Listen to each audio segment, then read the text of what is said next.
Buenos días amigos, amigas, buenos días nos de Dios y María Santísima. Hoy es domingo de la cuarta semana del tiempo de Pascua. Comenzamos una semana más en las celebraciones gozosas de la resurrección del Señor. Y hoy en este cuarto domingo del tiempo de Pascua, es el domingo del Buen Pastor. Desde muy temprano, desde los primeros momentos del cristianismo, una imagen que ha acompañado la iconografía cristiana ha sido precisamente esa, la del buen pastor. Las primeras imágenes, los primeros mosaicos, los primeros dibujos, las primeras pinturas sobre Jesús versan precisamente sobre esta figura, la del buen pastor. Leemos este capítulo 10 del Evangelio de San Juan, que nos habla precisamente de eso. En el contexto de una pregunta capciosa a Jesús, como no podía ser de otro modo, por parte de los judíos, Jesús responde como siempre, a su modo y a su manera.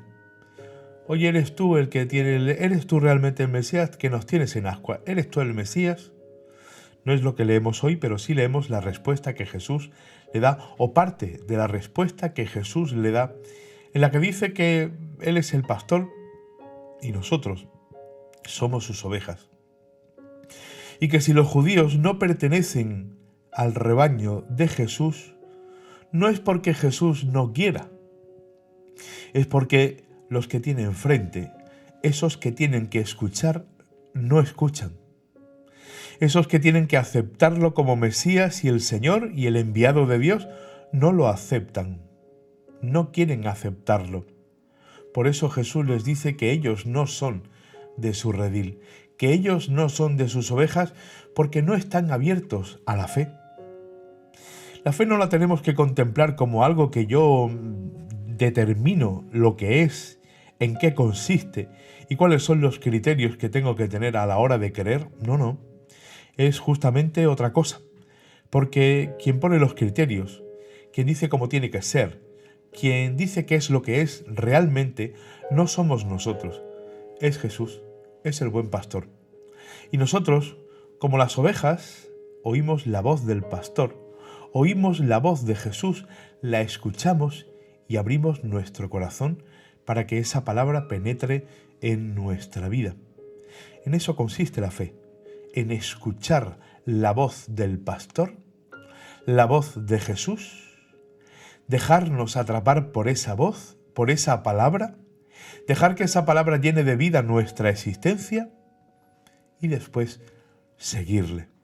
Escucha y seguimiento. Colocarnos enfrente del buen pastor que es Jesucristo significa escucharlo y seguirlo.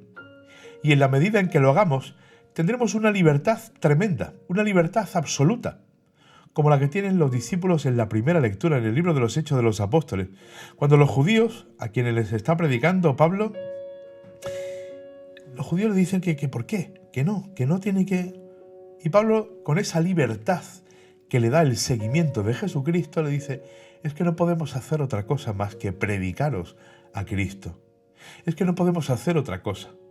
Y esta predicación, este evangelio, esta buena noticia, este Jesucristo está por encima de mí, por encima de todos nosotros, porque es el Señor, porque es el buen pastor. Nos pide este buen pastor que nosotros nos dejemos pastorear, que nosotros nos dejemos guiar por Él, porque Jesús hace lo mismo que un buen pastor, va delante de sus ovejas, las va orientando hacia los mejores pastos y va ayudándoles para que crezcan. Así es Jesús. Va delante de nosotros, nos ha precedido en la cruz y en la resurrección y nos está preparando los mejores pastos, que empezamos a comerlos aquí y ahora y que los viviremos en plenitud en el reino de Dios cuando Él ya nos dé definitivamente la vida eterna, esa vida que esperamos y alcanzamos y que ningún pseudo pastorcillo de estos que se erigen en Mesías nos va a dar, porque solamente Jesús Como decía Pedro en el Evangelio de ayer, solamente Jesús tiene palabras de vida eterna. Buen domingo a todos.